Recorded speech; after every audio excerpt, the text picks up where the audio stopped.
یہ حدیث پاک تو آپ نے سنی ہوگی کہ عقائد ہو جہاں حضور رحمت عالم ارشاد فرمایا جعلت لی الارض کلھا مسجدا، میرے لیے پوری زمین سجدہ گاہ بنائی گئی۔ دنیا کی ہر قوم سجدے کے لیے، عبادت کے لیے باضابطہ کے مخصوص مقام متعین کرتی ہے، چرچز ہوتے ہیں، دوسری چیزیں ہوتی ہیں، مگر اسلام نے پوری زمین کو ہمارے لیے سجدہ گاہ بنا دیا ہے۔ اس کی ایک وجہ تو یہی ہے کہ آپ جہاں بھی جائیں، جس مقام پہ بھی جائیں، وہاں زمین پہ اللہ کا سجدہ کریں۔ جب آپ زمین پر اللہ کا سجدہ کرنے کے لیے بڑھیں گے تو زمینیں آپ کے قدموں میں سمیٹ دی جائیں گی، اور جب زمین پہ عیاشی کے لیے بڑھیں گے تو زمین قدموں کی نیچے چھین لی جائے گی۔ ہماری سینکڑوں سالہ کی تاریخ بتا رہی ہے کہ جب جب ہم کسی سرزمین پہ اس لیے گئے ہیں کہ وہاں اللہ کا نظام قائم کریں گے، اللہ کے بخشے ہوئے آئین کے تحت زندگی گزاریں گے، ہم وہاں اس زمین کو سجدوں سے آباد کریں گے، تو کم تعداد میں تھے، وسائل نہیں تھے ہمارے پاس، لیکن وہ زمینیں ہماری اپنی زمینیں ہو گئیں۔ تو اللہ نے اس پوری زمین کو ہمارے لیے سجدہ گاہ بنائے۔ ایک مفہوم تو یہ ہے کہ دنیا میں جہاں بھی جاؤ عبادت کی نیت سے جاؤ، بندگی کی نیت سے جاؤ۔ اولین مقصد یہ ہو کہ تم اللہ کی بندگی خود بھی کرو گے اور لوگوں کو آمادہ بھی کرو گے۔ اور دوسری وجہ کہ اللہ نے پوری زمین کو سجدہ گاہ بنا دیا ہے، کیا مطلب؟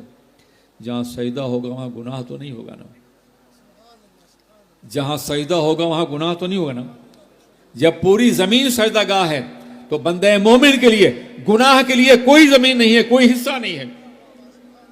ایک مسلمان جو زمین کو سجدہ گاہ سمجھتا ہے وہ وہاں گناہ تو نہیں کر سکتا، وہاں غلط راستے تو نہیں چل سکتا ہے، وہاں زمین کے سینے گناہوں سے داغدار تو نہیں کر سکتا ہے۔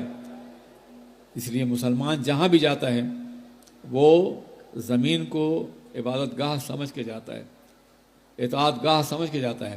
دنیا کی ہر قوم نے زمین کو ایک اہمیت دی ہے، یہ مدر لینڈ ہے، یہ ہماری ماں ہے، یہ زمین۔ یقیناً یہ ساری باتیں زمین سے محبت کی دلیل ضرور ہیں، مگر اسلام نے جو زمین کی اہمیت دی ہے وہ شاید کوئی بھی نہ دے سکے۔ اسلام نے کہا یہ زمین سجدہ گاہ ہے، اس زمین کو سجدے کی عظمت اور حرمت بخش دی اسلام نے۔ یہ وہ خوبی ہے جو ہمارے لیے میرے عزیز ساتھیو۔ تیسری بات یہ ہے کہ جہاں سجدہ ہوگا وہاں قتل و غارت گری تو نہیں ہوگی، سجدہ گاہ میں بیٹھ کے ٹیررزم تو نہیں پھیلایا جائے گا۔ تو یہ مسلمان اگر زمین کو سجدہ گاہ سمجھتا، عبادت کی سرزمین سمجھتا، تو یقیناً وہ زمین پہ کہیں بھی کوئی گناہ نہ کرتا، کہیں بھی کوئی غلطی نہ کرتا، کہیں بھی کوئی زیادتی نہ کرتا، اور زمین اس کے لیے باضابطہ گہوارہ بن جاتی۔ جس طرح سے مساجد گہوارہ ہیں ہمارے لیے، امن کے لیے، طاعتوں کے لیے، بالکل اسی طرح سے زمین کا ہر حصہ گہوارہ امن بن جاتا۔ مگر ہم نے زمین کی اہمیت کو سمجھا نہیں، ہم سمجھتے تھے یہ زمین عیاشی کے لیے ہے۔ جب تک ہم اس زمین پر عبادت کے لیے بڑھتے رہے، اطاعت کے لیے بڑھتے رہے، بندگی کے لیے بڑھتے رہے، ہزاروں لاکھ زمینیں ہمارے قدموں کے نیچے ڈال دی گئیں، ہزاروں لاکھ میل، 40 لاکھ میل زمینیں۔ لیکن جب ہم نے زمین کی عظمت اور حرمت کو پامال کرنا شروع کر دیا تو پھر یہ زمینیں ہمارے قدموں کے نیچے چھین لی گئیں۔